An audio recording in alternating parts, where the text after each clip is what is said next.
आज हम देखेंगे molar conductivity, equivalent conductivity. Molar चालकता।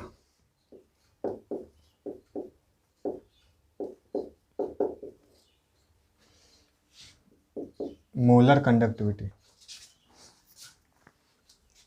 देखो, कोई इलेक्ट्रोलाइट सोल्यूशन है, विद्युत अपघट्ट विलयन हो, विद्युत अपघट्ट विलयन है तो भी सी बात है, कौन सा सेल बनेगा? विद्युत अपघट्ट ही सेल बनेगा। इसकी मोलारिटी पता हो, मोलरता पता हो कितनी, एम में मालूम हो, इसमें कितने मोल डाला जाए सॉल्यूट, 1 मोल डाला जाए। कितने मोल? 1 मोल।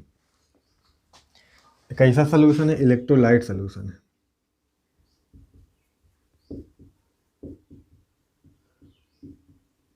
इसकी मोलारिटी हमें मालूम है, इसमें 1 मोल। कोई सोल्यूशन कोई विलेय डाला गया, जैसे कि मान लो कि NaCl ही डाला गया। अच्छा, अब आसानी से बात, अगर मोलारिटी पता है, मोल पता, तो आयतन निकाला जा सकता है ना,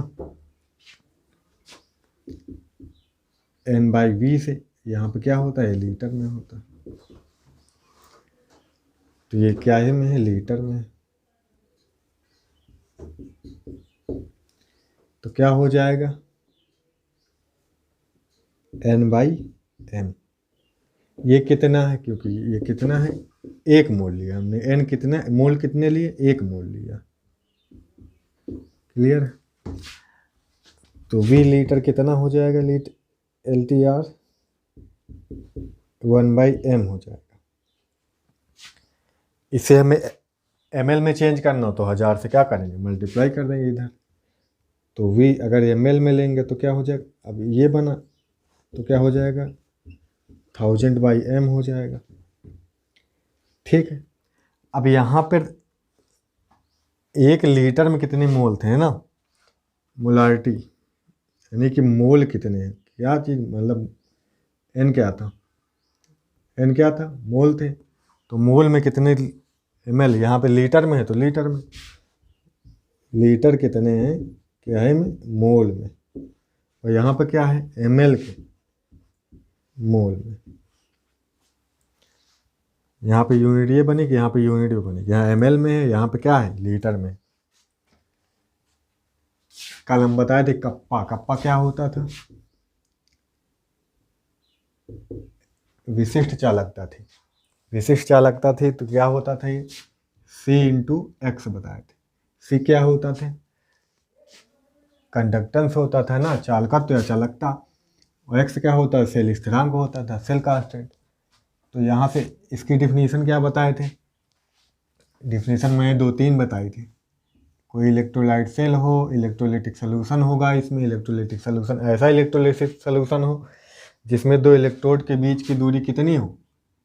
1 सेंटीमीटर। इलेक्ट्रोड का एरिया कितना हो? 1 सेंटीमीटर स्क्वायर। तो इनके बीच जो होगा वो क्या होगा? तो यही होगा का, ये क्या होगा? कप्पा होगा। इसकी और डिफिनीशन बताई थी मैंने। 1 सेंटीमीटर क्यूब, 1 सेंटीमीटर क्यूब वाले किसी विद्युत अपघट्ट विलयन की जो चालकता होगी वही क्या होगी? विशिष्ट चालकता होगी। ठीक है, 1 सेंटीमीटर क्यूब बोलने का मतलब क्या है? 1 ml सोल्यूशन। क्योंकि हमें मालूम है, हमें क्या मालूम है? 1 ml बोले, 1 ml मतलब कि 1 सेंटीमीटर क्यूब। 1 सेंटीमीटर क्यूब मतलब 1 सेंटीमीटर क्यूब। तो 1 सेंटीमीटर क्यूब वाले कोई इलेक्ट्रोलाइट सोल्यूशन की जो कंडक्टेंस होगी वही उसके क्या होगी? स्फेरिक कंडक्शन होगी। ठीक है, जो भी चालकता होगी वही क्या होगी? विशिष्ट चालकता होगी। क्लियर है?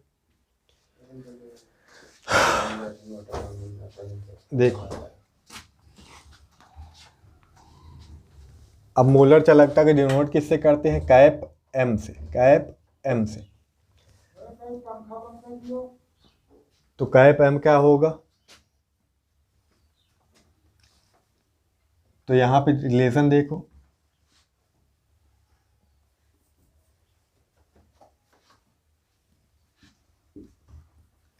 एक एम एल मतलब 1 ml इक्वल टू क्या होगा? कप्पा के। 1 ml इलेक्ट्रोलाइट सोल्यूशन क्या होगा? कप्पा के। तो एक ml इसके इक्वल होगा।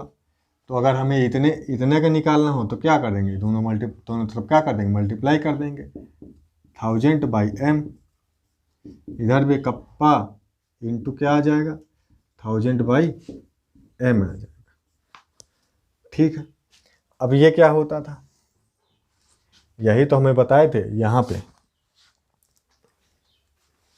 इस सेल के लिए मैंने बताया था। जैसे मोलैरिटी मालूम है, 1 मोल सॉल्यूट लिया गया, 1 मोल सॉल्यूट लिया गया तो आयतन निकाल लिए। आयतन कितना था यहाँ पे ml में, पहले लीटर में निकाले थे, लीटर को ml में चेंज कर ली।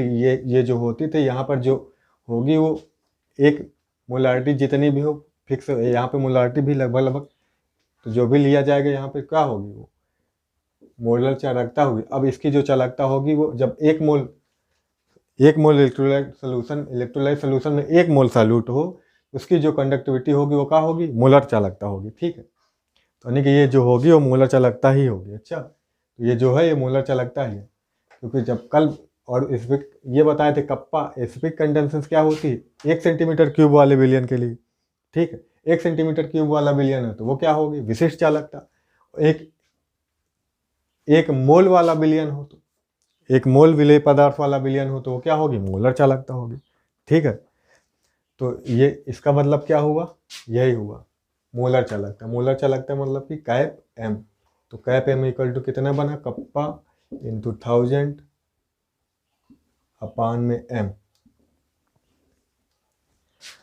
अब कैप m की यूनिट क्या होगी, ये चीज़ समझना। यहाँ पे हमें मोलारिटी जैसे मालूम हो और हम सॉल्यूट कितना ले रहे हैं, 1 मोल ले रहे हैं, 1 मोल ले रहे हैं तो इसका ओबियस बात हम अगर वैल्यूम निकालना चाहे निकाल लेंगे। v इक्वल टू n/m से n कितना है, 1 मोल ले रहे हैं तो 1 मोल हो जाएगा, 1/m हो जाएगा। इसे यहाँ पे लीटर में तो इसे ml में चेंज करना चाहें तो ml में चेंज करेंगे, 1000 से मल्टीप्लाई कर देंगे, 1000 से मल्टीप्लाई करें तो ये ml में रिलेशन बन गया।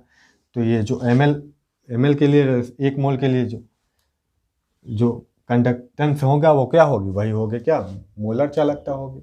मोलर चालकता की डिफिनीशन लिखेंगे तो यही लिखेंगे। अच्छा, 1 मोल वाले विद्युत अपघटनीय विलयन की जो चालकता होती है वो मोलर चालकता क्या होती है, बराबर होती है। ठीक, तो बस यहाँ से ये जो वैल्यू होगी ये क्या होगी, यानी कि इसका मतलब क्या हुआ, कैप m हुआ। कैप m हुआ तो अभी हमने बताया 1 ml के लिए क्या होता है, कप्पा के इक्वल होता है। 1 ml किसके इक्वल होता है, कप्पा के इक्वल। 1 ml मतलब कि 1 सेंटीमीटर ना, 1 सेंटीमीटर क्यूब किसके इक्वल होगा, 1 कप्पा के इक्वल होगा। तो हमें 1 ml हमें इतने का निकालना है। हमें ml मतलब क्या है, v ml के लिए निकालना है। v ml मतलब कितना, 1000/m, 1000/m से दोनों तरफ मल्टीप्लाई करें। 1000/m क्या है, यही तो है मोलर चालकता। तो मोलर चालकता इक्वल टू ये बन जाएगा। अब यहाँ पे हमने यूनिट बताई ml/मोल। ml/मोल किसकी है, ml/मोल, और कप्पा की यूनिट हमें मालूम है। ml/मोल किसकी यूनिट है, इतने की भी यूनिट है ना, 1000/m की यूनिट। तो कप्पा की यूनिट हमने कल बताई थी, आपको क्या बताई थी, कप्पा की यूनिट क्या बताई थी, तो आराम से निकाल देंगे कैप m की यूनिट। कप्पा की यूनिट बताई थी हमने सीमेन सेंटीमीटर इनवर्स, और इसकी यूनिट क्या हुई, अभी मोल, इसकी यूनिट हो गई ml/मोल। तो ml मतलब क्या, ml को हम ये भी लिख सकते हैं, क्या लिख सकते हैं, सेंटीमीटर क्यूब। सेंटीमीटर क्यूब कहाँ, ये बता, 1 ml मतलब 1 cc, 1 cc मतलब कि 1 सेंटीमीटर क्यूब। क्या लिख सकते हैं फिर इसको, सीमेन सेंटीमीटर इनवर्स सेंटीमीटर क्यूब। ये मोल को ऊपर लाएंगे तो मोल इनवर्स हो जाएगा, मोल इनवर्स। पावर इसमें -1 है, पावर इसमें 3 है, तो क्या हो जाएगा, ये दोनों पावर आपस में खट जाएंगे तो क्या हो जाएगा, सेंटीमीटर स्क्वायर हो जाएगा, मोल इनवर्स हो जाएगा। तो कैप m की यूनिट ये बनी। मोलर चालकता का मात्रक पूछता है, सेंटीमीटर सीमेन सेंटीमीटर स्क्वायर मोल इनवर्स। तो कुछ नहीं है, सीधा बुक में तो सीधा फार्मूला दे देते डायरेक्ट, कैसे आया वो डिफिनीशन लिख दे, डिफिनीशन से आपको क्लियरिटी मिल जाएगी। डिफिनीशन यही होती, एक मोल विलेय वाले विद्युत अपघट विलयन के लिए क्या होगी, जो उसकी चालकता हो, जो कंडक्शन होगा वो क्या होगा, मोलर कंडक्टिविटी होगी उसकी। अच्छा, अब आता है इक्विवेलेंट कंडक्टिविटी, तुल्यांकी चालकता या तुल्यांक चालकता।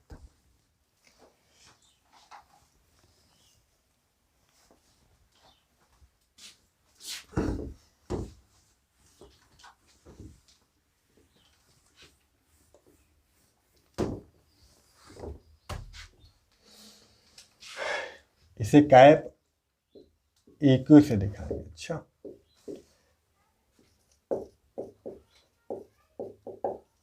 तुल्यांकी चालकता, इक्विवेलेंट कंडक्टिविटी या कंडक्टेंस, ये क्या होगी? अब इक्विवेलेंट किसमें आता था? जो भी सी बात है, वो मोलारिटी, मोल किस में आता था? मोलारिटी में आता था। इक्विवेलेंट किस में आता था? नॉर्मेलिटी में आता था ना। अब वहाँ के कॉन्सेप्ट फिर लगेंगे। अगर कोई विद्युत अपघट विलयन इलेक्ट्रोलाइट सोल्यूशन है, उसकी नॉर्मेलिटी हमें मालूम है, नॉर्मेलिटी मालूम है, और उसमें कितने इक्विवेलेंट लिए जा रहे हैं? एक इक्विवेलेंट कितना लिया जा रहा है? तुल्यांक कितना लिया जा रहा है? ग्राम तुल्यांक इक्विवेलेंट लिया जा रहा है 1। तो फिर हम यहाँ से भी निकाल सकते हैं। हमें मालूम था n इक्वल टू क्या होता था? ग्राम इक्विवेलेंट बाई क्या होता था? v होता था, है ना। तो v फट से फिर निकालो वही काम। फिर ये क्या होता है? ये 1 है तो 1 हो जाएगा, या पान में n हो जाएगा ये। लेकिन ये किसके लिए? लीटर के लिए है। ml के लिए निकालोगे तो ml के लिए क्या हो जाएगा? 1000 बाई n हो जाएगा। यूनिट वही फिर बनेगी। क्या बने? अभी क्या बनाए थे यूनिट? वहाँ पे थी अभी यूनिट, उसके लिए क्या लिखे थे? v ml इक्वल टू क्या लिखे थे? 1/m लिखे थे कि मोल कितने हैं ml में मोल कितने हैं? ml प्रति मोल लिखे थे, प्रति मोल लिखे थे। यहाँ पे एक मोल नहीं, इक्विवेलेंट है तो इक्विवेलेंट ml इक्विवेलेंट कितने,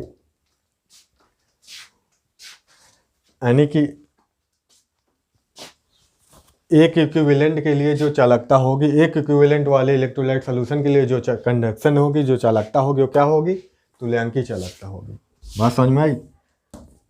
वहाँ पे क्या था? अभी थोड़ी देर पहले वहाँ पे था एक मोल वाले इलेक्ट्रोलाइट सॉल्यूशन के लिए जो उसकी कंडक्शन होगी वो क्या होगी? मोलर कंडक्टिविटी होगी, मोलर कंडक्शन होगी। यहाँ पे एक इक्विवेलेंट है, बस फंडा क्लियर है। यहाँ पे एक इक्विवेलेंट, वहाँ पे एक मोल। तो ये से बात, ये किसके इक्वल होगा? ये क्या होगा? कैप EQ होगा। तो हम अभी जाने हैं कि 1 ml मतलब क्या होगा? तो कप्पा के इक्वल होता था। 1 ml किसके? 1 ml वाले इलेक्ट्रोलाइट सोल्यूशन है तो क्या होता था? इसमें कंडक्शन होता था ना। 1 ml मतलब कप्पा, तो इतने ml हमें चाहिए। v ml मत बोले तो इतना 1000 by n ml, 1000 by n ml करना तो दोनों तरफ मल्टीप्लाई कर देंगे। तो 1000 by n ml kappa into में 1000 बाई n ml हो जाएगा। और ये क्या है? यही है cap EQ, equivalent conductivity. Cap kappa 1000 by n, ये रिलेशन बन जाएगा। ठीक, अब इसके यूनिट निकालें तो फिर वैसे ही निकाल लेंगे। Unit of cap EQ, kappa की यूनिट हमें मालूम। कप्पा की यूनिट क्या होता है? Siemens centimetre inverse. इसकी यूनिट अभी हम निकाले हैं। इसकी यूनिट सिर्फ इतने की यूनिट ये ml पर इक्विवेलेंट। तो ml को अभी हमने बताया, 1 ml मतलब क्या होता था? 1 cc equal to 1 centimetre cube. तो ml के जगह पर क्या लिख सकते हैं? Centimetre cube. अपान में क्या हो जाएगा? इक्विवेलेंट, तो इक्विवेलेंट इनवर्स बन जाएगा, इक्विवेलेंट इनवर्स बन जाएगा। या फिर हिंदी में बोलेंगे तो तुल्यांक इनवर्स हो जाएगा ना। फिर ये स्क्वायर बन जाएगा, siemens centimetre square equivalent inverse, ये यूनिट बन जाएगी। ठीक, तो कुछ नहीं था, ऐसा इलेक्ट्रोलाइट सॉल्यूशन है जिसमें इक्विवेलेंट कितने हैं? एक इक्विवेलेंट है। नॉर्मलिटी हमें मालूम है तो इसका हम वैल्यूम निकाल सकते हैं, वैल्यूम निकाल लेंगे। हमें फार्मूला मालूम है नॉर्मलिटी वाला, हमने सॉल्यूशन वाले चैप्टर में पढ़ रखा था। n इक्वल टू ग्राम तुल्यांक बटे आयतन। यही तो होता था। तो यहाँ से V आयतन निकालना हो, वॉल्यूम निकालना हो तो 1/1 क्यों रख दिए यहाँ पे, क्योंकि हमें मालूम है इसका एक ही लेना है। एक इक्विवेलेंट में जो चालकता होगी वही ना होगी तुल्यांकी चालकता, तो हमें एक ही लेना है। तो बस 1/n आ जाएगा, लेकिन ये लीटर में है, ml में बनाएंगे तो 1000 से मल्टीप्लाई हो जाएगा, VmL हो जाएगा। 1 ml के लिए हम मानते हैं 1 ml के लिए जो कंडक्टेंस होता है वो क्या होता है, स्पेसिफिक कंडक्शन होता है, यानी कि विशिष्ट चालकता होती है। विशिष्ट चालकता होती है तो यानी कि इतने ml के लिए, VmL के लिए निकाल लेंगे तो हम VmL से दोनों तरफ मल्टीप्लाई, VmL मतलब क्या हुआ 1000/n हुआ, तो 1000n/n से मल्टीप्लाई, बस यानी कि ये जो हुआ 1000/n यही क्या है, इक्विवेलेंट कंडक्टिविटी है। बस इसके ये रख दी, ये फार्मूला फाइंड हो गया, फिर इसके यूनिट निकाल ली। अब ये क्लियर होना चाहिए, कंडक्टिविटी क्या होती थी, कंडक्टिविटी सीधा होती थी C या G से डिनोट करते थे ना, C या G से डिनोट करते थे, वो होती थी किसके, रेसिप्रोकल होती थी प्रतिरोध के ना, व्युत्क्रम के बराबर होते थे प्रतिरोध के। अब इसके बाद हम क्या बताए थे कल वाली क्लास में, क्योंकि सारी चीज़ें ये कॉन्सेप्ट एक दूसरे से रिलेट करते सारे के सारे, सारी चीज़ें पता तब तो ठीक है, नहीं फिर कन्फ्यूजन में आ जाओ। अब ये मालूम था, फिर हमने क्या बताया था, फिर हमने रिलेशन बताया था, एक R जो होता है L के समानुपाती होता, तो R किसके, एरिया के, ठीक है। यहाँ पे सेल के लिए था, यहाँ पे वो, वहाँ पे क्या है किसके लिए था, जब 10th में लेवल में इलेक्ट्रिसिटी वाले चैप्टर में पढ़े थे तुम, तो वहाँ पे वायर के लिए था। ये रिलेशन जो उनको मिला देते तो क्या हो जाता था, L/A हो जाता था, इक्वल लगाते तो रो आ जाता था, ठीक है। वो रो एक स्थिरांक होता था जिसे क्या बोलते थे, विशिष्ट प्रतिरोध, स्पेसिफिक रेजिस्टेंस बोलते थे ना। अब रो इक्वल टू क्या हो जाता था, रो इक्वल टू क्या हो जाता था, R/A/L हो जाता था। क्लियर है। अब फिर हमने क्या बताया था, विशिष्ट चालकता बताई थी। विशिष्ट चालकता क्या होती थी, विशिष्ट चालकता क्या होती थी, विशिष्ट चालकता किससे डिनोट किए थे बताओ, विशिष्ट चालकता जो होती थी उसको भी हमने किससे माना था बताओ, कप्पा से। तो कप्पा होता था 1/P रो के, 1/रो के इक्वल होता था ना। रो की यहाँ से रख देंगे value, rho kappa equal to क्या बन जाता था, जस्ट बदल जाएगा, फिर यहाँ पे क्या हो जाएगा 1/R/A/L, ठीक है। ऊपर ले जाएंगे तो क्या हो जाएगा, कप्पा इक्वल टू क्या बन जाएगा 1/R में L/A हो जाता था, ये बनता था ना। फिर इसको हम यहाँ पर लिख लेते हैं, फिर क्या करते थे, कप्पा 1/R क्या होता था, C होता था या G लिखते थे, कुछ बुक में G भी लिखते हैं। और L/R को हम बताए थे सेल कांस्टेंट होता था, सेल कांस्टेंट होता था, है ना। सेल कांस्टेंट क्या होता था, X मानते थे या फिर G∗, कुछ बुक वाले मानते हैं, तो L/A होता था, L/A होता था। तो क्या रख देते थे, कप इस इंटू में X रख देते थे, या फिर दूसरे बुक के अकॉर्डिंग जाओगे तो G∗G∗ बोल देंगे। अच्छा, तो ठीक, बस ये बताए थे, तो इसकी डिफिनीशन बन गई थी, ये वाले रिलेशन पता था। लेकिन ये किसके लिए, ये 1 ml वाले इलेक्ट्रोलाइट सोल्यूशन में जो चालकता होगी वो क्या होगी, कप्पा होगी, मतलब कि स्पेसिफिक कंडक्टिविटी होगी, विशिष्ट चालकता होगी। और यहाँ पे मोलर चालकता होगी, क्या होगी, 1 मोल वाले विद्युत अपघटनी विलयन में, 1 मोल वाले विद्युत अपघटनी विलयन की जो चालकता होगी वो क्या होगी, मोलर चालकता होगी, ठीक है। और तुल्यांकी चालकता क्या है, एक इक्विवेलेंट वाले यानी कि 1 ग्राम तुल्यांक वाले विद्युत अपघट विलयन की जो चालकता होगी वो क्या होगी, तुल्यांकी चालकता होगी। तीनों डिफिनीशन, तीनों कॉन्सेप्ट में अलग अलग थोड़ा थोड़ा अंतर है, बस इतना से ही अंतर, अलग अलग उनके फार्मूले आ जाते हैं। और तीनों में कंफ्यूज नहीं होने का, इनको तीनों को मजहब करके रखना, ठीक है। तो ये वाला टॉपिक तो हमारा हो गया, ख़त्म हो गया। इसका यूनिट पूछता है बोर्ड एग्जाम में, हर जगह पूछता है। अच्छा, इसके यूनिट में कन्फ्यूजन होता है, इसलिए इसके यूनिट पूछता है। अच्छा, ये सारे टॉपिक तो हो जाते हैं ख़त्म। यहाँ पे अब हमें कुछ नहीं पढ़ना है, वही चालकता, मूलर चालकता, सांद्रता का परिवर्तन का प्रभाव डाइल्यूशन करते हैं तो कब इफेक्ट पड़ता है, molar conductivity, specific conductivity, theory वाला लेसन, हाँ थ्योरी है। फिर क्या बढ़ता है, कोलजाउस लॉ बचता है। कोलजाउस लॉ के बाद ये दो टॉपिक हैं, ये दो टॉपिक के बाद सीधा मिलता है, क्या फिर मिलेगा, बैटरी मिलेगा। बैटरी में प्राइमरी बैटरी है, सेकेंडरी बैटरी है, और एक फ्यूल सेल मिलेगा, ठीक। फिर चैप्टर खत्म हो जाएगा। अच्छा, तो कोलजाउस लॉ भी इंपॉर्टेंट है। कल वाली क्लास जो होगी थ्योरी को होगी, ठीक है। उसमें यही इफेक्ट देख लेंगे, इफेक्ट, क्योंकि इफेक्ट बताने में मेरे को लग जाएंगे 30-35 मिनट। वो पहले कोलजाउस लॉ है, कोलजाउस लॉ के तुरंत, क्योंकि अब इसके न्यूमेरिकल भी करना चाहे तो हम कर सकते हैं, न्यूमेरिकल करेंगे तो इसका भी 1-2 लेक्चर लग जाएगा, क्योंकि इसमें बहुत सारे फार्मूला है, सब हर फार्मूले पर न्यूमेरिकल बनता है, हर फार्मूले पर न्यूमेरिकल बनता है। अगर हम थ्योरी लेंगे, क्लास लेंगे, तो इफेक्ट वाली क्लास वो भी एक लेक्चर बन जाएगा। अगर हम आगे बढ़ रहे हैं, कोलजाउस लॉ पे आ रहे हैं, कोलजाउस लॉ बताएंगे तो उसके भी एप्लीकेशन है, उस पर भी प्रॉब्लम्स हैं, वो भी पूरा एक लेक्चर बन जाएगा। और अगर हम बैटरी आ रहे हैं तो बैटरी भी एक दिन में ख़त्म हो पाना मुश्किल है। बैटरी में एक दिन लगेगा तो 1 घंटे के ऊपर लगेगा, नहीं तो 2 दिन में रख लेंगे, ठीक है। तो कम से कम नहीं तो अभी 4 दिन लगने वाले हैं, 4-5 दिन लग जाएंगे ये चैप्टर फिनिश होने में। तो लेक्चर नंबर 14 है, तो लेक्चर नंबर 15, 16, 17, 18, 19 तक जा सकता है। तो ठीक है, आज फिर इतना रखते हैं, फिर कल मिलते हैं।